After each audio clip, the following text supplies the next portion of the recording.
Assalamualaikum warahmatullahi wabarakatuh. Bismillahirrahmanirrahim. Alhamdulillahirabbil alamin. Wassalatu wassalamu ala Rasulillah wa ala alihi wa ashabihi ajmain. Amma ba'du. Alhamdulillah, pada kesempatan kali ini kita dapat bertemu kembali dalam pembelajaran online Akidah Akhlak kelas 9. Pada kesempatan kali ini kita akan belajar materi tentang alam ghaib yang berhubungan dengan hari akhir. Untuk lebih jelasnya, simak video berikut.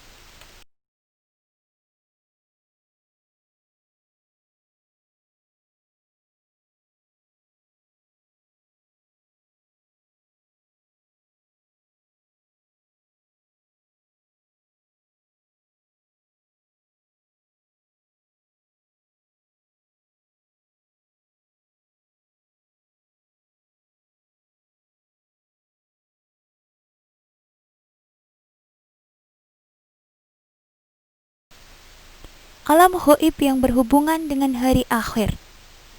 Yang pertama adalah alam barzah. Yang kedua, yaumul ba'ats. Yang ketiga, yaumul hasyr. Yang keempat, yaumul hisab. Yang kelima, yaumul mizan. Yang keenam, syirat. Yang ketujuh, surga. Yang kedelapan, neraka.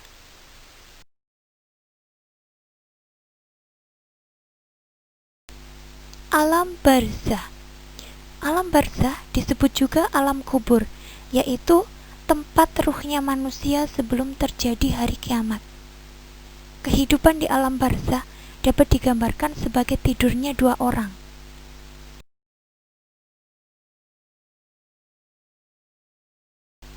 Orang pertama merasakan tidurnya sangat singkat dan merasakan kenyamanan dalam tidurnya. Orang inilah yang semasa hidupnya menjalankan syariat agama. Orang yang kedua, sebaliknya, merasakan malamnya sangat panjang dan menyiksa. Orang inilah yang semasa hidupnya mengingkari syariat Islam.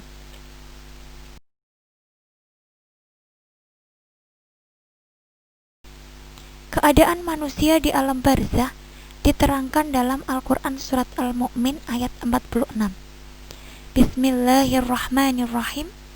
An-naru yu'riduna 'alaiha huduwwa wa ashiya, yang artinya kepada mereka diperlihatkan neraka pada pagi dan petang.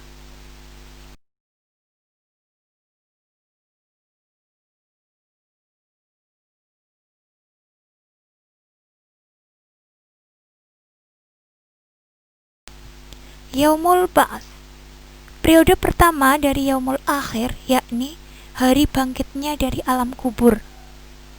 Masih banyak manusia yang menyaksikan adanya hari dibangkitkannya manusia dari alam kubur, sebagaimana dijelaskan dalam Al-Quran surat Yasin ayat 52.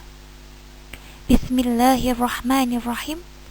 Qalu ya wailana man ba'atsana min mar'adina hadza ma wa'ada ar-rahmanu wa sadaqal mursalun, yang artinya mereka berkata, celakalah kami, siapakah yang membangkitkan kami dari tempat tidur kami, yakni kubur? Inilah yang dijanjikan Allah dan benarlah Rasul-Rasulnya.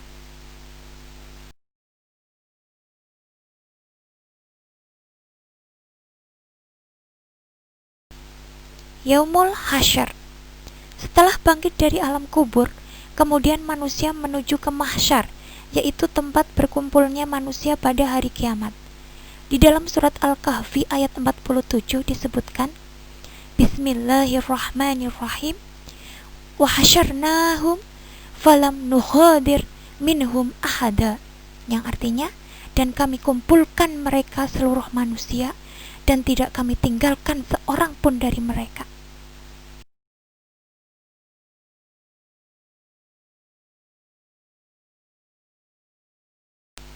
Alam selanjutnya yaitu yaumul hisab. Manusia tidak dapat mengelak dari berbagai macam tuduhan atau membela diri.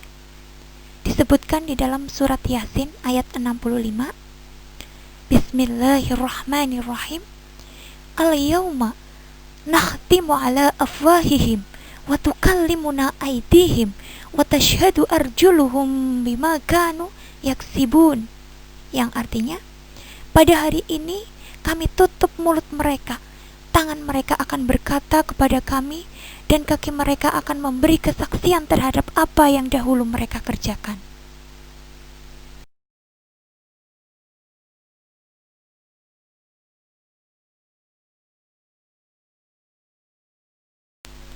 Yaumul Mizan.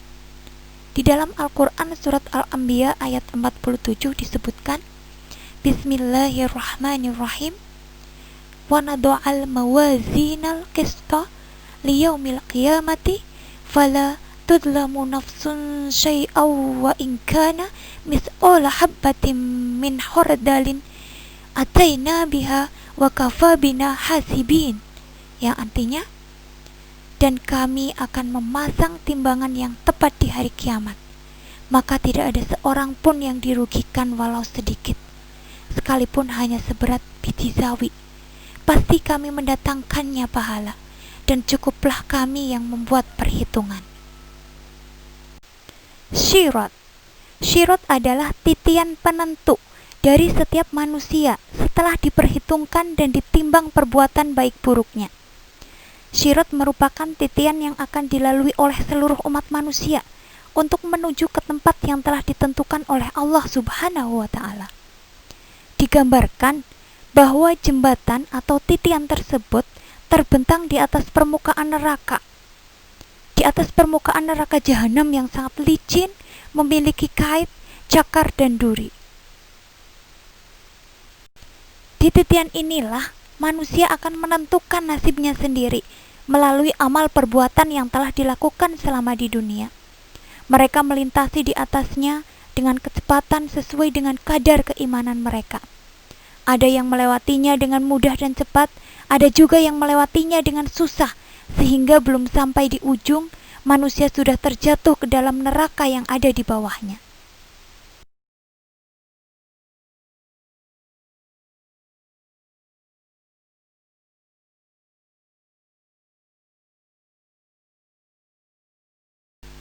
Alam selanjutnya yaitu syurga.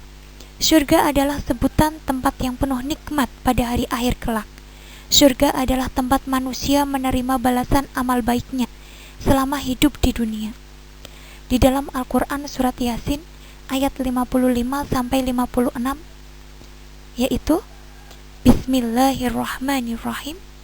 Inna ashabal jannatil yawma fi syuhulim fakihin hum wa azwajuhum fi dhilalin 'alal araiki muttaqiun.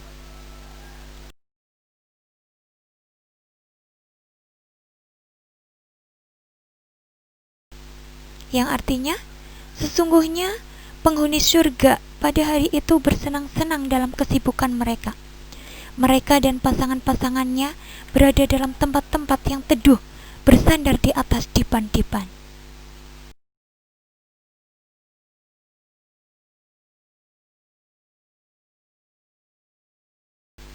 Alam selanjutnya yaitu neraka. Neraka adalah sebutan bagi tempat yang penuh penderitaan dan siksa di akhirat kelak.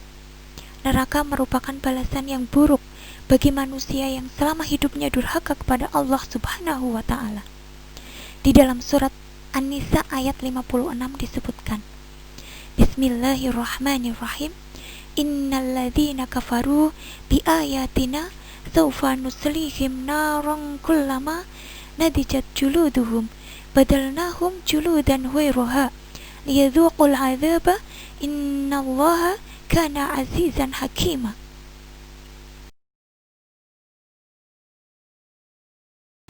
Yang artinya, sungguh orang-orang yang kafir kepada ayat-ayat kami kelak akan kami masukkan ke dalam neraka. Setiap kali kulit mereka hangus, kami ganti dengan kulit yang lain agar mereka merasakan azab. Sungguh Allah Maha Perkasa lagi Maha Bijaksana.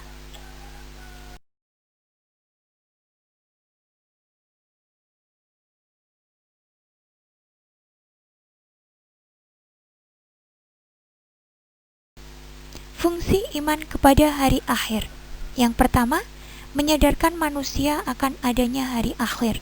Yang kedua, menyadarkan manusia bahwa kehidupan di hari akhir adalah tujuan setiap manusia yang hidup di dunia. Yang ketiga, menjadikan manusia bersikap hati-hati dalam hidup di dunia.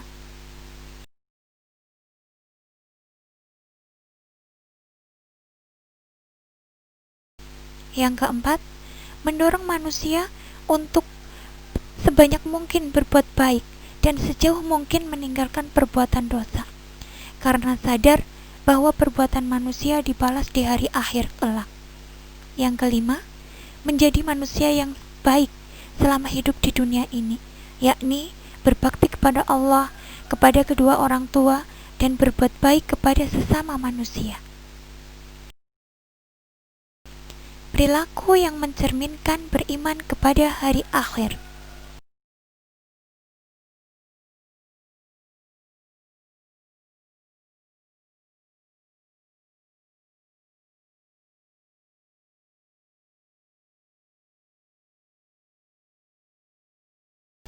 Yang pertama, bersikap hati-hati dalam berusaha untuk mencukupi kebutuhan hidup.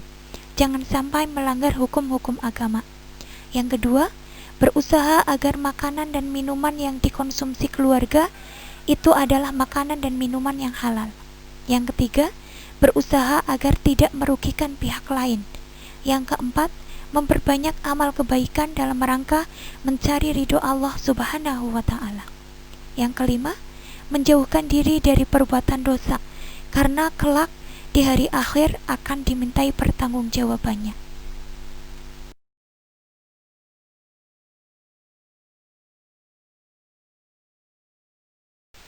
Yang keenam, rajin mempelajari ilmu agama agar dapat memahami penerapannya dalam kehidupan sehari-hari. Yang ketujuh, rajin beribadah baik yang fardu maupun yang sunnah.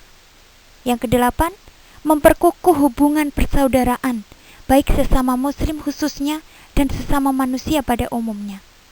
Yang kesembilan, suka bergaul dengan orang-orang yang soleh untuk mendapatkan hikmahnya. Yang kesepuluh, bersikap hati-hati saat bergaul dengan orang-orang yang kurang baik akhlaknya agar tidak terpengaruh hal-hal yang negatif.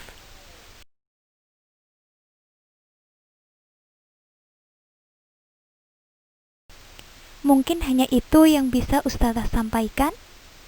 Kurang lebihnya mohon maaf yang sebesar-besarnya. Terima kasih atas perhatiannya. Sampai bertemu kembali di video berikutnya. Wabillahi taufiq wal hidayah. Wassalamualaikum warahmatullahi wabarakatuh.